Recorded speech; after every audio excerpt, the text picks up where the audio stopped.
Sheriff Kramer said, my name is Mike Gagnon, and I'm humbled to have been asked to speak today at the 2017 Boundary County Peace Officers Memorial.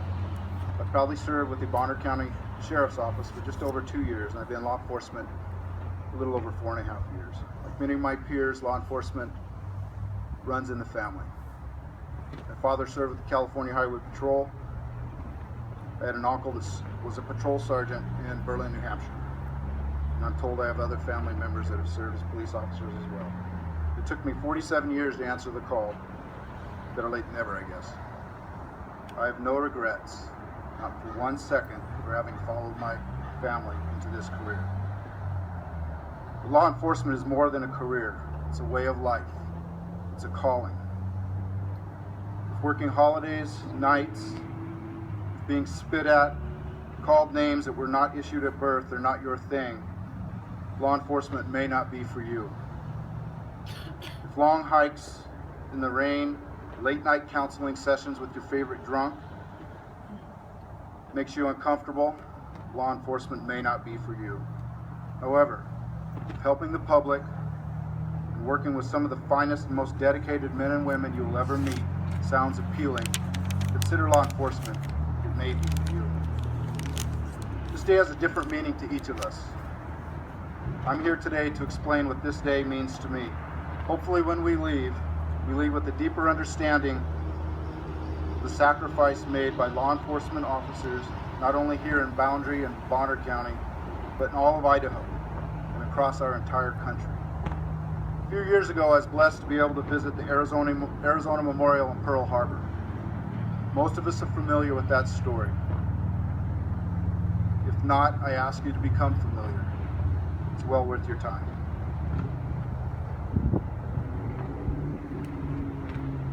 As we left that day, like many tourists, we stopped at the gift store. I came upon a t-shirt that perfectly captured my emotions for that day. The words on the shirt are simple. Remember, honor, and understand. These words may also be applied to my brothers and sisters who currently serve in law enforcement and to those who have answered their final call. According to the Peace Officer Down Memorial page, 50 law enforcement officers across the country have died in the line of duty so far this year. Tragically, that number has increased by 1 since the last time I spoke on Monday. Last year it was 145.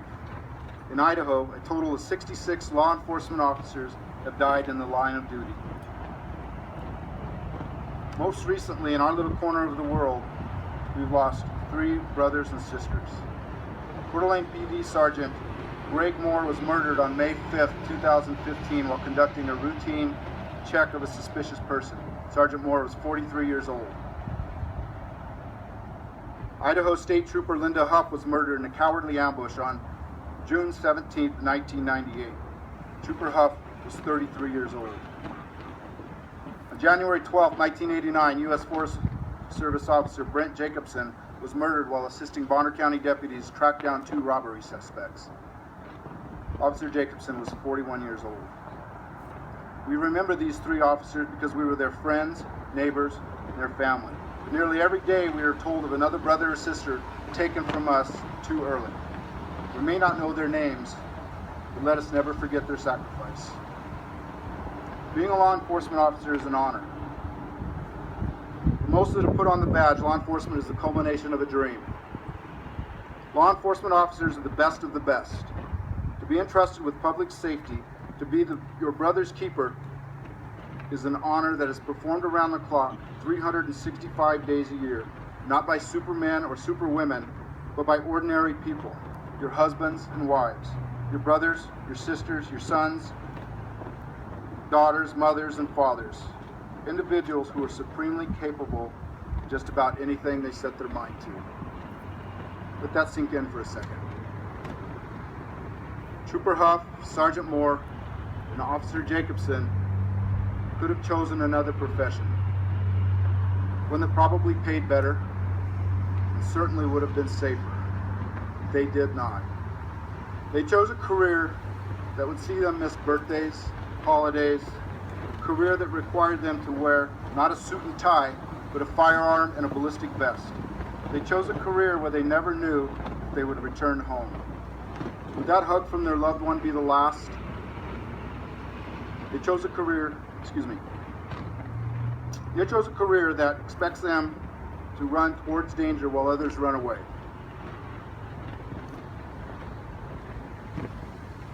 They chose a career that would ultimately and violently take their lives. These men and women knew that one day their lives may be required of them, that their husbands and their wives, sons, daughters, their brothers and sisters, mothers and fathers may grow up or grow old and be forced to continue life with only the memory of their officer. If asked, knowing the price to be paid, would they still suit up? I would bet everything I own these heroes would answer yes. They would suit up knowing that they were going to die violently. They would suit up because this is who they are. To the core, cops are sheepdogs. If it is us or them, we will fight and die in a pile of brass to ensure the sheep are safe. Never you, always them, and if need be, us. This was the oath of Sergeant Moore, Trooper Huff, and Officer Jacobson. This is my oath and the oath of those who serve and protect. This oath was a promise kept by Trooper Huff, Sergeant Moore, and Officer Jacobson. These men and women were far from ordinary. The law enforcement community is a family. Not a perfect family, but a family. We make mistakes, we fight, and we don't always agree, but we love each other. When one of us is hurting, we're all hurting. When we lose a member of our family, it hurts. We cry and we get angry. The emotions for the lost are not limited to those who wear the badge and their families. Our communities hurt as well. When a law enforcement dies or is hurt in the line of duty, it's a punch to the gut. This is especially true in the small communities such as North Idaho. When Deputy Penn and I were hurt on January 16th of this year, and Deputy Hughes, the Bonner County Sheriff's Office, was nearly killed in a crash in 2015, the citizens of Bonner County were hurt as well. Our Norman Rockwell community was hurt. Our ideals of tranquility were shattered. None of Rockwell's paintings ended with deputies in an ambulance or their wives being jerked from life with uncertain news about their husbands. My guess is his paintings did not involve the collective pity, confusion, and sadness so many of you told me you felt. I'm guessing Norman Rockwell never painted a picture of such sorrow involving so many. But we must move on. We must heal. How does an entire community heal? You heal by giving. Giving of your prayers, your time, flowers, cards, meals, gifts, and money. These are just some of the ways you heal. But as you heal, as you give, the broken heal as well. For the families of the lost and broken, the healing takes longer.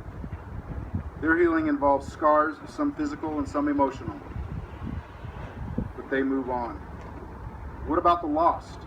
These families must endure the rest of their earthly days without their loved one. Is there healing for them? Yes, there is. By remembering and honoring the ultimate sacrifice of their heroes, we help them heal. Over the last 2 years, I have represented Bonner County at the funerals of 4 murdered heroes. Understand, these were some of the most difficult days of my life. All of these funerals took place in massive venues and were attended by tens of thousands. Imagine buildings as large as parking lots, filled with so many people, it's difficult to discern one individual. Imagine this building so quiet, you could hear from hundreds of feet the sobs of a wife. You can hear the children crying in disbelief, not understanding why they will never see their father again. The daughters just now understanding that their father-daughter date they had a week before would be their last. I could hear the sobs of the mother who just earlier was likely bragging on her police officer's son, and the officer's father quietly wiping away the tears of his wife, doing his best to stay strong. These families gave all. Again, we honor them by remembering their heroes. Next, we hear the testimonies of friends. Through more tears, we hear men and women tell of the life that was, how good these men were. I hear about their lives outside the uniform. Now I hear the sobbing from the chief of police, the man who bore the burden of responsibility for the men under those flags and for their families. These are the sounds I heard in Dallas last July. In Coeur d'Alene, in 2015, I heard many of these same sounds, but I also heard an Academy classmate tell us through a tear-filled eulogy of an amazing man that was Sergeant Greg Moore, his friend. He tells us that Sergeant Moore was a leader. He was a mentor, he was a father and a son, he was a husband. He tells us that Sergeant Moore was too young to die. But he did. He died doing what he loved. He died doing a job, his job. He died so that we may walk our streets in peace. Outside the churches, there are thousands of police vehicles lined up to escort Sergeant Moore and the Dallas officers to their final resting place. Inside the vehicles are officers from across the country, each honoring their brothers and their families, each contemplating a sacrifice made, each remembering a final call answered, all hurting in their own way. We honor the lost by remembering their sacrifice. I believe when an officer begins their quest toward the pinning of the badge, we do not understand what will be required of us. No one believes they will be the one under the flag.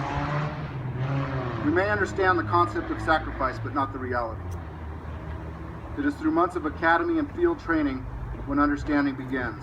By talking to senior officers, listening to their stories, sweating at the range and freezing at the range,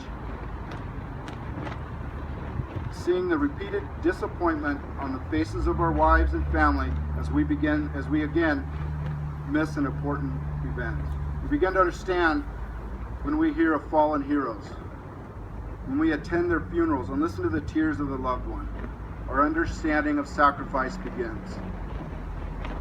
What we don't understand, what is impossible to comprehend, is that we will spend our careers with brothers and sisters that will step in front of a bullet for you and for me. When I tell Deputy Penn that I am sorry he got shot, and he answers, "I was not going to let you go by yourself."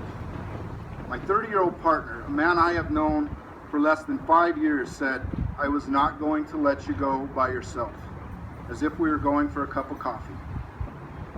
I don't understand why I'm so blessed to work with a man like this.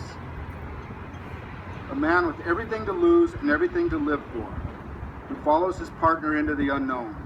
A man who will, for the rest of his days, carry the weight of that badge. Some things are beyond understanding, but I need look no further than to Deputy Penn to see that the reality of sacrifice is very real. This is what this day means to me. The life of a peace officer is not for everyone. It's a life of sacrifice, it's a life of debt. The debt to be paid is different for all of us. It is the life of the call. Those that answer the call are my friends and my family. Thank you.